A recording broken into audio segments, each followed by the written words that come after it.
Dünyanın dört bir yanından geldiler, İstanbul'da buluştular. Uygur Türkleri bilgi şöleni için toplandı. Uygur Türkleri dünyaca ünlü bilim insanları yetiştirdiler. Onların arasında Amerika'da, Avrupa'da, hatta NASA'da bile üst düzey görevlere gelenler var. Ve şimdi bilim insanları İstanbul'da bu salonda İstanbul'da okuyan Uygur Türklerinden öğrencilerle buluştular. Sunumlar yapıyorlar, çalışmalarını anlatıyorlar. Böylelikle hem öğrencilerle hem de birbirleriyle tanışma imkanı buluyorlar.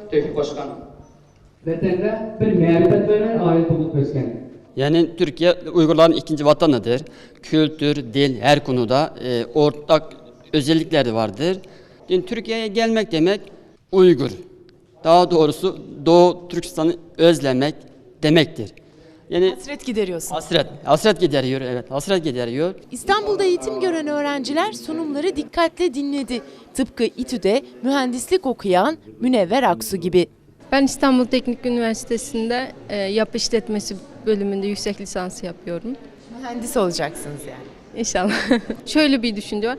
Biz okuruz sonunda bir maaşlık bir iş buluruz. Öyle gideriz gibi düşünce. Yani bizden hani çok başarılı alimler, ilim adamları çıkmayacak gibi bir düşünce vardı ama bunların mevcut olduğunu, işte ilim adamlarımızın olduğunu öğrenmek, onlarla yüz yüze görüşmek, konuşmak insanı çok motive ediyor. Demek ki bunlar benimle aynı yerde büyümüş, aynı okullarda okumuş. Hatta NASA'da çalışan mühendis alimimiz benimle aynı ilkokul, ortaokul mezunu. Onu düşünce insan bazen düşünüyor, bunlar yapmış, biz niye yapamayacağız?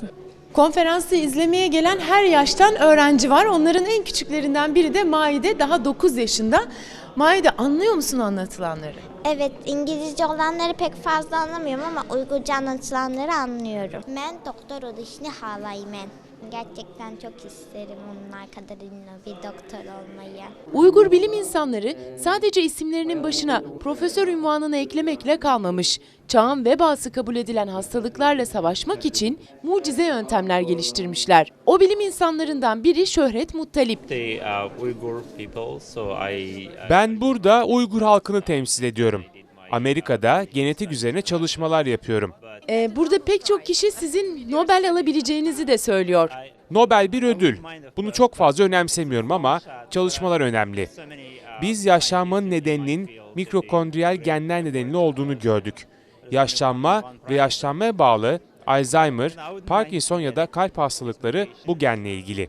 Şimdi klinik deneylerle, kök hücre de kullanarak gen tedavisiyle hasta dokuları onarabiliyoruz. Yaşlanmanın etkisini durduran ilaçsız yeni nesil gen tedavisi üzerinde çalışıyoruz. Dünyanın en ünlü ilaç şirketlerinden birinde geleceğin kanser ilaçları üzerine araştırmalar yapan Rişat Abbas da müjde veriyor.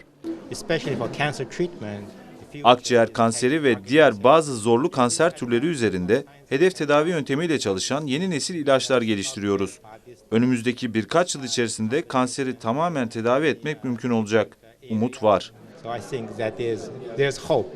Uygur Akademisi Türkiye ile bağlarını güçlendirmek istiyor. Bu konuda TÜBİTAK'ın da çalışmaları var. Türk Bilim Araştırma Genel Sekreteri Fatih Şahin aynı zamanda TÜBİTAK'ta da baş uzman.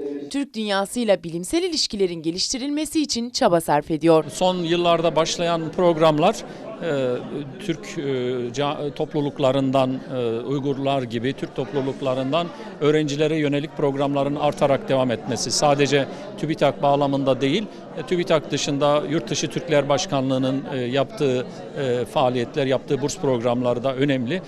Artarak Türkiye'ye bilim insanı akını oluyor.